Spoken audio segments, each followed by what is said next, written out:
If you are over 50 and you have ever glanced at the medicine cabinet and wondered quietly, almost too quietly to admit out loud, whether one of those little pills you take every single morning might actually be working against you, I want you to know something right now. You are not being paranoid, you are being wise. Because the truth is, some of the most common medications sitting in bathroom cabinets across the country, medications that millions of people over 50 take without a second thought, have been quietly linked to a higher risk of heart attack and stroke. And most people have absolutely no idea. I know that might feel unsettling to hear, maybe even a little frightening.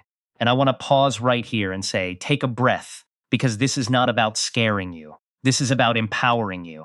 Because once you understand what is really going on inside your body after the age of 50, once you understand how these 5 specific categories of medication interact with an aging cardiovascular system, you will never look at that little pill bottle the same way again.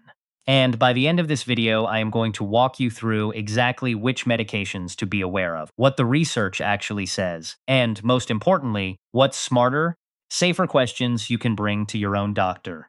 So stay with me, because the 5th one on this list is the one almost nobody talks about, and it might be sitting in your cabinet right now. Let's start with something we can all agree on.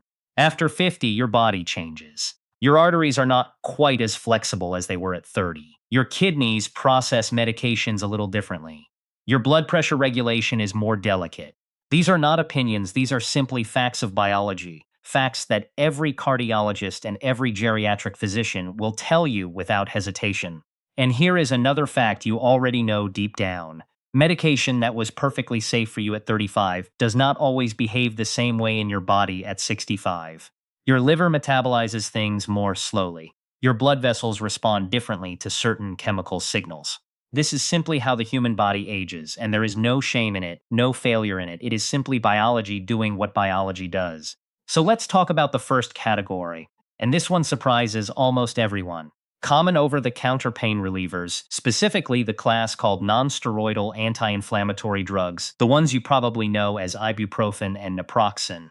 These are the pills people reach for without thinking twice, for a sore knee, a stiff back, a headache after a long day. And for years, they were considered almost completely harmless. But research published by major cardiology associations has shown that regular use of these medications can raise blood pressure and increase the workload on your heart. And in people over 50, especially those with any existing heart risk factors, this has been associated with a measurably higher risk of heart attack, particularly when taken frequently or at higher doses over long periods of time. Now notice, I am not telling you to panic if you took an ibuprofen last week for a headache. I am telling you that as you start to notice how often you reach for that bottle, you may begin making small, smarter adjustments that protect your heart for decades to come. The second category involves something almost every person over 50 has taken at some point: common decongestants, particularly those containing pseudoephedrine, the active ingredient in many cold and sinus medications. These work by constricting blood vessels to reduce swelling in your nasal passages, which sounds harmless enough until you realize that constricting blood vessels is exactly the mechanism that can raise blood pressure throughout your entire circulatory system. For someone in their 20s with a healthy, flexible cardiovascular system, this is a minor and temporary effect. But for someone over 50, particularly someone with even mildly elevated blood pressure, this seemingly innocent decongestant can push blood pressure into a genuinely risky zone. And elevated blood pressure is one of the single strongest predictors of stroke. Now here is where I want you to lean in a little closer, because the third category is one that catches even health-conscious people completely off guard: certain hormone replacement therapies. For decades, hormone therapy was prescribed widely to manage menopause symptoms, and for many women, it offers real, meaningful relief. But large-scale long-term studies have shown that certain formulations, particularly those started later in life or used at higher doses for extended periods, are associated with an increased risk of both stroke and cardiovascular events.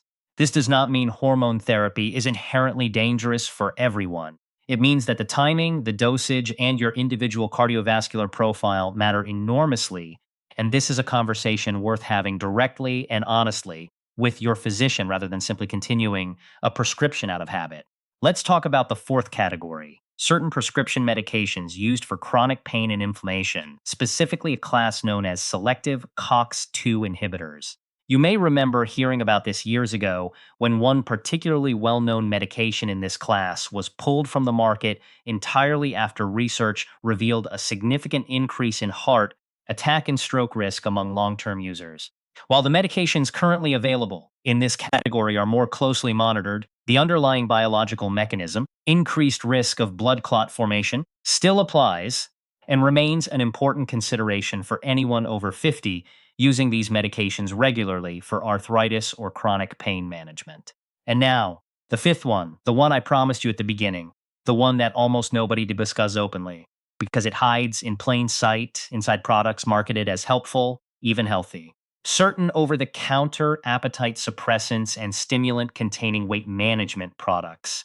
These products often contain compounds that elevate heart rate and constrict blood vessels, essentially placing your cardiovascular system under artificial stress for extended periods throughout the day.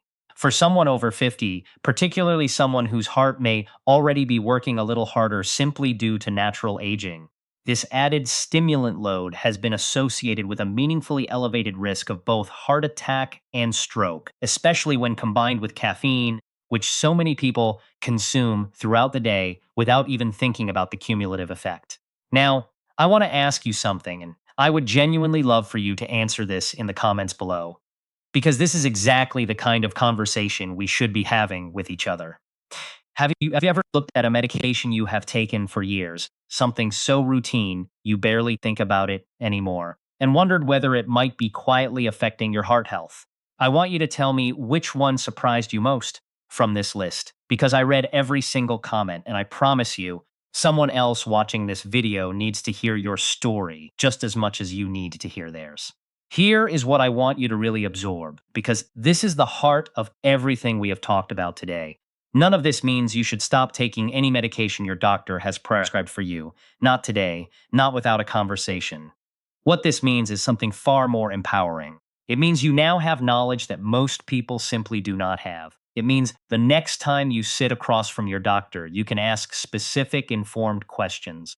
You can ask, is this medication still the safest option for my current cardiovascular profile? You can ask, are there alternatives that carry less risk as I get older? You can ask, should we be monitoring my blood pressure more closely given what I am taking? These are the questions that transform you from a passive patient into an active, informed partner in your own health. And that shift, that one simple shift, is often the difference between decades of vibrant, energetic living and a health scare that could have been prevented. Imagine, just for a moment, what it feels like to walk into your next doctor's appointment feeling confident instead of anxious. Imagine having that conversation and walking out knowing, truly knowing, that your medication plan is optimized not just for managing your symptoms today, but for protecting your heart and your brain for the next 20, 30, even 40 years. That feeling of calm, grounded confidence that is available to you, starting with the very next conversation you have with your physician. You have made it this far in the video, which tells me something important about you. It tells me you care deeply about your health and about the people you love who depend on you being around, healthy and strong, for many years to come. So before you go, I want to ask you for something simple. If this video gave you even one piece of information you did not have before, please hit the like button. It genuinely helps this information reach more people who need to hear it. Subscribe to this channel, because we are going to keep having these honest, important conversations about health after 50, the conversations that truly matter. And most importantly, please share this video with someone you care about, a parent, a spouse, a close friend, anyone who might be taking one of these medications without knowing the full picture. You just might be the reason someone you love has an important conversation with their doctor this week. Take care of yourself, take care of your heart, and I will see you in the next video.